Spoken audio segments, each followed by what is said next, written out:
عشق رسول صلی اللہ علیہ وآلہ وسلم ایک ایسا جذبہ ہے جس کے آگے دنیا کی ہر چیز ہیچ ہے۔ یہ جذبہ مسلمانوں کو ہر ضرورت سے بے نیاز کر دیتا ہے۔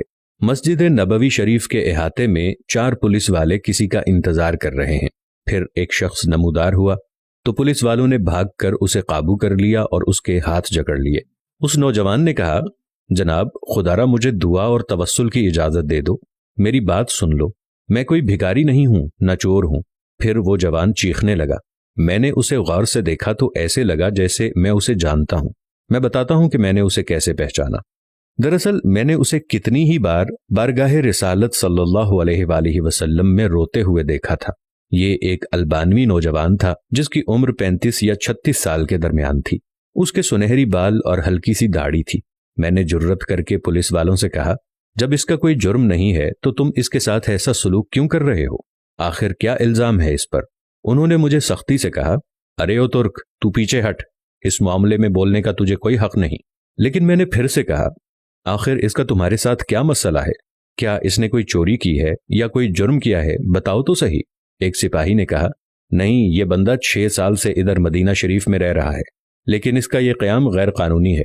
ہم اسے پکڑ کر واپس اس کے ملک بھیجنا چاہتے ہیں، لیکن یہ ہر دفعہ ہمیں چکمہ دے کر بھاگ جاتا ہے اور جا کر روضہ رسول میں پناہ لے لیتا ہے، اور ہم اسے حد ادب کے باعث اندر جا کر گرفتار نہیں کرنا چاہتے تھے۔ میں نے مضطرب ہو کر پوچھا، تو اب اس کے ساتھ کیا کرو گے؟ کہنے لگے، ہم اسے پکڑ کر جہاز پر بٹھائیں گے اور واپس البانیہ بھیج دیں گے۔ وہ نوجوان تھا کہ مسلسل روئے جا رہا تھا اور کہہ رہا تھا کہ کیا ہو جائے گا اگر تم مجھے چھوڑ دو گے تو؟ دیکھو، میں کوئی چور نہیں ہوں، میں تو کسی سے بھیک نہیں مانگتا، میں تو ادھر بس محبت رسول میں رہ رہا ہوں۔ پولیس والوں نے کہا، نہیں، ایسا جائز نہیں، تمہارا قیام غیر قانونی ہے۔ نوجوان نے کہا کہ اچھا، مجھے ذرا آرام سے رسول اللہ صلی اللہ علیہ وآلہ وسلم سے ایک عرض کر لینے دو۔ پھر نوجوان نے اپنا منہ گنبد خضرا کی جانب کر لیا۔ پولیس والوں نے کہا کہ چل، کہہ جو کہنا ہے۔ نوجوان نے محبت بھری نظروں سے گنبد خضرا کی طرف دیکھا اور جو کچھ عربی میں کہا وہ نوجوان کہہ رہا تھا، یا رسول اللہ، کیا ہمارے درمیان اتفاق نہیں ہوا تھا؟ کیا میں نے اپنے ماں باپ کو نہیں چھوڑا؟ کیا اپنی دکان بند کر کے یہاں نہیں آ گیا؟ اور میں یہ عہد کر کے یہاں نہیں آیا تھا کہ آپ کے جوار رحمت میں رہا کروں گا؟ حضور، اب آپ دیکھ لیجئے، یہ مجھے یہاں رہنے نہیں دے رہے۔ یا رسول اللہ، آپ مداخلت کیوں نہیں فرماتے؟ روتے روتے نوجوان بے حال ہونے لگا۔ اس کی ہچکی بند گئی، پورا چہرہ آنسوؤں میں ڈوب گیا۔ اس کا یہ حال دیکھ کر پولیس والے نے ذرا ڈھیل دی اور نوجوان نیچے گر گیا۔ اسی اثنا میں ایک پولیس والے نے اسے ٹھڈا مارتے ہوئے کہا، او دھوکے باز، اٹھ، ہم تمہیں ابھی ڈیپورٹ کریں گے۔ دوسرا پولیس والا آگے بڑھا، لیکن نوجوان نے کوئی رد عمل ظاہر نہ کیا۔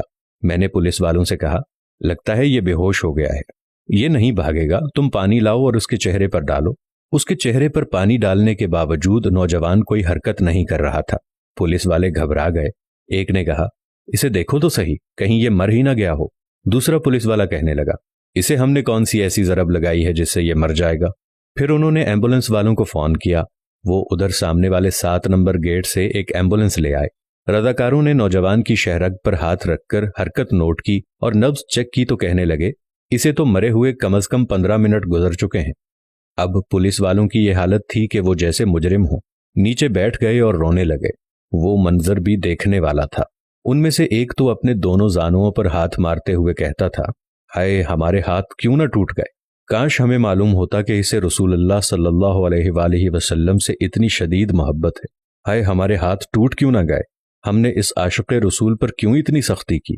اس کے بعد ایمبولنس والوں نے اسے وہاں سے اٹھا لیا اور جنت البقیع کی طرف تجہیز و تکفین والے حصے میں لے گئے۔ غسل کے وقت میں بھی وہیں موجود تھا۔ میں انہیں کہتا تھا، مجھے بھی ہاتھ لگانے دو، مجھے بھی اس کی چارپائی کو اٹھانے دو۔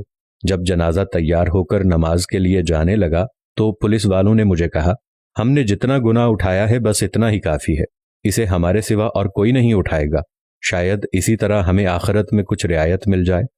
میرے سامنے ہی وہ نوجوان بار بار کہہ رہا تھا کہ یا رسول اللہ، آپ مداخلت کیوں نہیں فرما رہے؟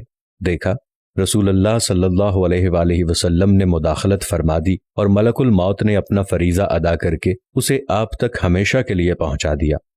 اللہ تعالی ہمیں اپنے حبیب صلی اللہ علیہ وآلہ وسلم کی ویسی ہی محبت عطا فرمائے جیسی اس البانی نوجوان کو عطا فرمائی تھی۔ امید کرتے ہیں ہماری آج کی ویڈیو بھی ضرور پسند آئی ہوگی اور آپ کا بھی دل حضور صلی اللہ علیہ وآلہ وسلم کی محبت میں باغ باغ ہو گیا ہوگا۔ ویڈیو اچھی لگے تو کامنٹس میں صدقے یا رسول اللہ ضرور لکھیں اور ویڈیو کے بارے میں اپنی رائے کا اظہار ضرور کریں۔